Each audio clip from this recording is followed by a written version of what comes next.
Que el Señor los bendiga. Bienvenidos a la última lección del estudio sobre la carta a los Gálatas. Estamos en el capítulo 5 y en el versículo 13, Pablo repite que el cristiano ha sido llamado para ser libre. Dice: les hablo así, hermanos, porque ustedes han sido llamados a ser libres, pero no se valgan de esa libertad para dar rienda suelta a sus pasiones. La libertad del creyente es un mensaje clave de la carta, y esta libertad se puede comparar con una zona franca. En la zona franca la gente se goza de ciertos beneficios tributarios, como la excepción del pago de derechos de importación, de mercancías, de algunos impuestos, etc. Y así también el creyente. Él goza de la libertad y el beneficio de que Cristo ha cumplido toda la ley en su lugar. Y con respecto a la salvación, el creyente está libre de las obligaciones y las exigencias que demanda la ley. Pero la persona que se traslada de una zona franca a otro lugar pierde los beneficios y la libertad de la zona franca. Y tiene que pagar todos los impuestos como los demás. Y lo mismo pasa para el creyente que descarta la gracia y la obra de Cristo como su único camino a la salvación. Él pierde la libertad en Cristo y se ha trasladado al lugar donde reina la ley. Y esta persona tiene que cumplir toda la ley con amor perfecto, algo que es imposible y que va a esclavizarlo y endeudarlo en su espíritu, en su conciencia y llevarlo a la condenación. El creyente tiene verdadera libertad en Cristo porque no tiene que salvarse a sí mismo o por las obras de la ley. Pero el cristiano no debe abusar de la libertad que tiene en Cristo. El hecho de que somos libres en Cristo no significa que podamos vivir como queramos. Cristo nos ha puesto en libertad para que vivamos según la voluntad de Dios y para que su amor nos llene y se refleje en nuestra vida. Estaríamos contradiciendo la libertad y la voluntad de Dios si usáramos la libertad para dar rienda suelta a las pasiones y el pecado, para vivir según la carne. Ser libres de las demandas de la ley significa que no debemos considerar la ley como un camino a la salvación, pero no significa que ya no exista la buena voluntad de Dios. Todavía existe, no como una manera de salvarnos, sino como una instrucción que nos enseña cómo Dios quiera que el cristiano viva, que nos enseña cómo debemos servir al prójimo con amor. Y la razón por la que vivimos según la voluntad de Dios y por la que obedecemos su ley es para honrar a Dios y es para el bien del prójimo. Amamos porque Él nos amó primero. No amamos, no hacemos lo bueno, no hacemos las obras de la ley para que Dios nos ame, para hacerle amarnos. No, amamos porque Él nos amó primero. Y seguimos su voluntad para glorificar al que dio su vida por nosotros, para llevarnos a la libertad y a la salvación. No debemos, pues, dar rienda suelta a las pasiones y a nuestra naturaleza pecaminosa, porque esto sería un abuso de la libertad y la gracia de Dios. Sería una contradicción de la esencia misma de Dios, del ser de Dios. En los versículos 16 y 18, Pablo nos muestra claramente que el creyente tiene dos naturalezas: la naturaleza vieja y egoísta y pecaminosa, y la naturaleza nueva y espiritual. Y Pablo dice que en vez de abusar de la libertad, debemos vivir según el Espíritu y dejar que el Espíritu Santo nos guíe. Pero la lucha entre las dos naturalezas sigue por toda la vida en el cristiano porque los dos se oponen. Y eso quiere decir que las ganas de pecar no desaparecen cuando uno recibe a Cristo. Pero lo nuevo es que el Espíritu de Dios vive en nosotros y Él siempre quiere hacer lo bueno. Y siempre está formándonos para que vivamos conforme a la voluntad de Dios. Pero por el pecado en nuestro corazón y por nuestra inclinación natural hacia el mal, no podemos hacer lo que queremos. Y por eso no siempre hacemos voluntaria y libremente lo bueno. Como creyentes estamos siempre en esta lucha entre la naturaleza vieja y la vida nueva, la vida en el Espíritu. El Espíritu de Dios, el Espíritu Santo, nos lleva a Cristo. Eso es lo más importante en esto, ¿no? Que el Espíritu Santo nos lleva a Cristo, de manera que busquemos a Él para pedirle perdón por los pecados. Hay muchos que piensan que no son guiados por el Espíritu, porque siguen cometiendo pecados. Pero no es así, porque en esta vida nunca lograremos vivir sin pecar. Pero el que es guiado por el Espíritu acude a Cristo para buscar perdón y gracia. Y esta es la señal de que somos guiados por el Espíritu, que nos lleva a Cristo para continuamente librarnos de la culpa del pecado. Esa es la obra del Espíritu en nosotros. Pablo menciona aquí las obras de la carne y muestra el resultado de dar rienda suelta a la carne, al egoísmo y a la naturaleza pecaminosa. Los resultados son obvios, ¿no? Son obras de impureza como el adulterio, son obras de idolatría y de brujería, son obras de sentimientos incontrolables como el odio y las enemistades, y también son obras de exceso o libertinaje como borracheras y orgías. Los que practican estas cosas, dice Pablo, no van a heredar el reino de Dios.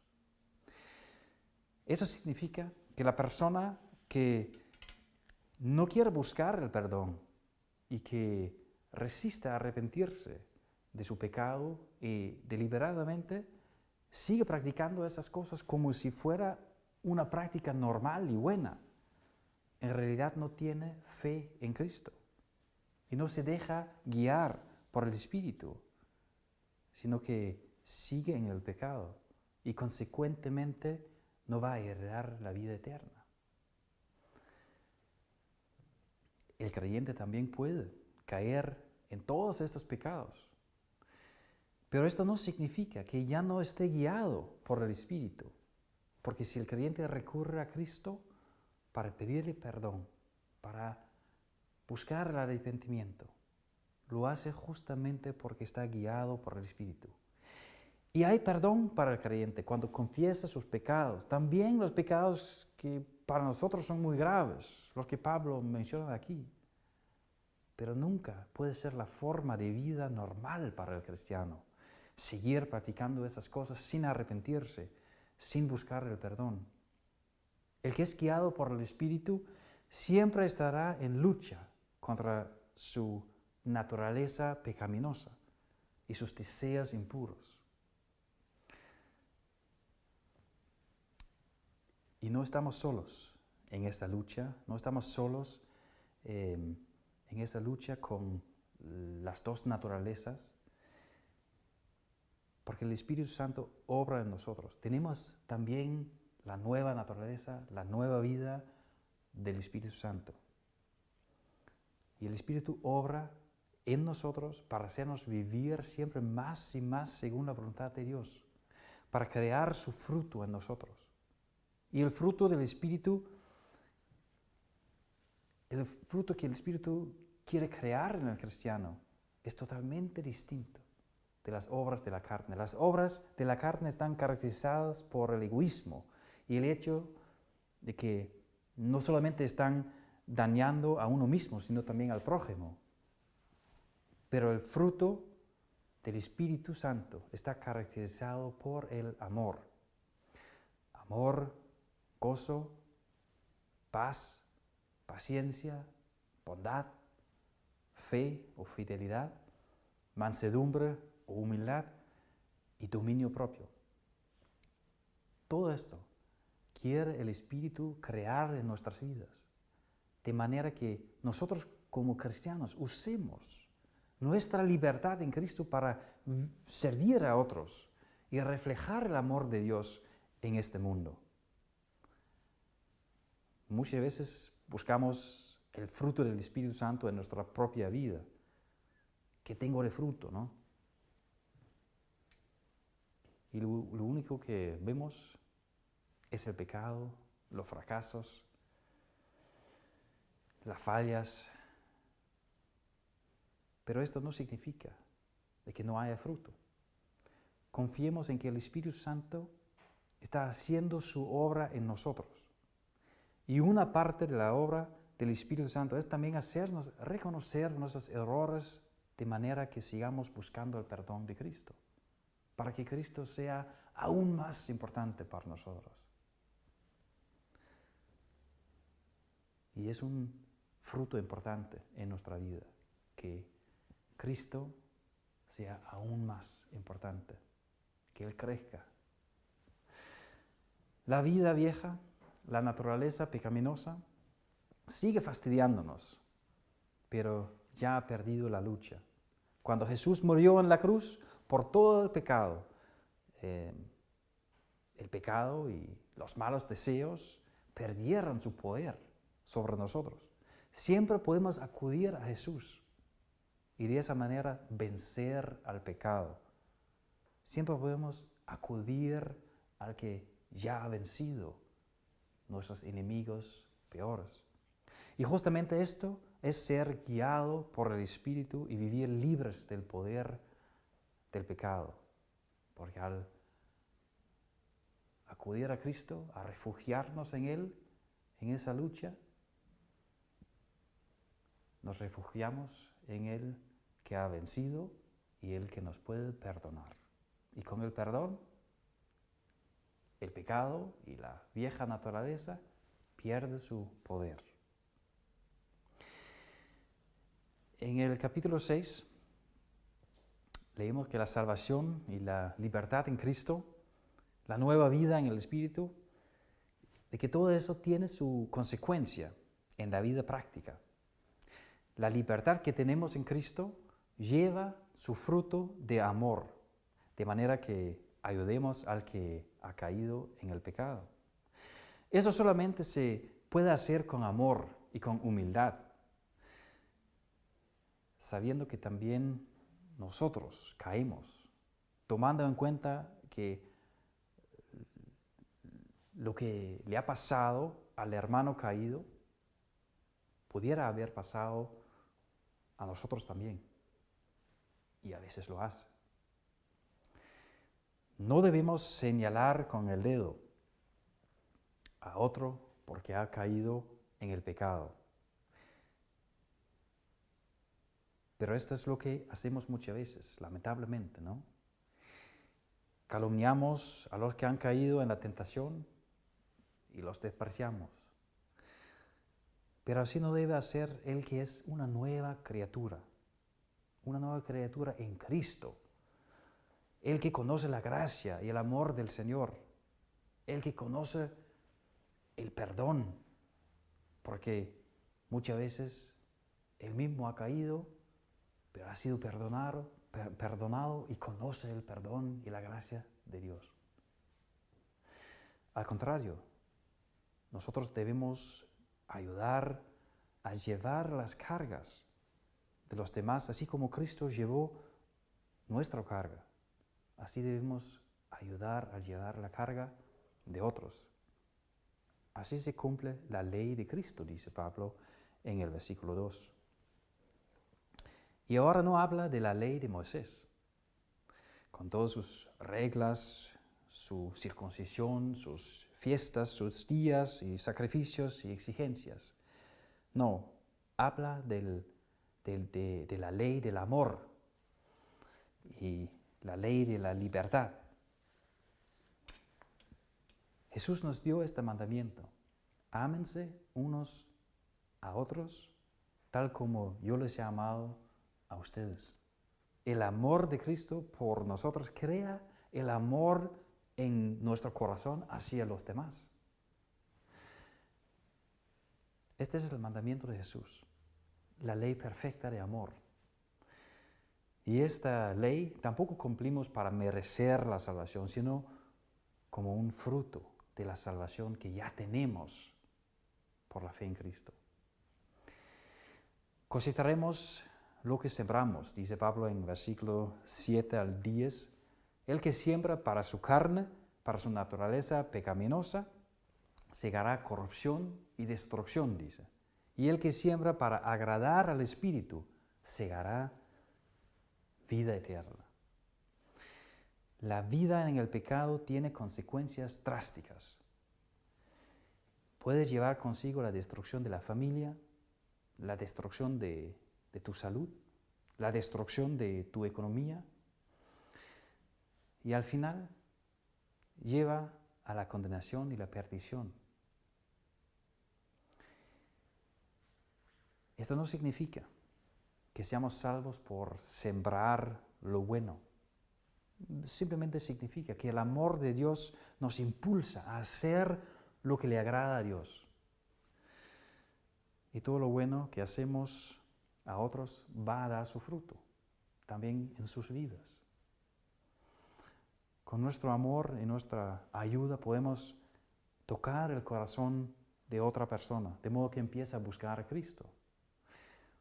Por lo tanto, pongamos en práctica el amor de Dios, de manera que hagamos bien a todos. Al final de la carta, Pablo vuelve a advertir contra los judaizantes. No son justos, dice, no son justos ante la ley porque quieren usar su pretendido cumplimiento de la ley para gloriarse por sus obras. No confían plenamente en la gracia de Dios, sino en sus obras, de las cuales quieren jactarse. Pero el cristiano nunca debe gloriarse o jactarse de nada que no sea de la cruz de Jesús. Porque justamente en la cruz Jesús hizo lo que es necesario para justificarnos y para librarnos de la ley y el pecado. Hizo lo que es necesario para nuestra salvación.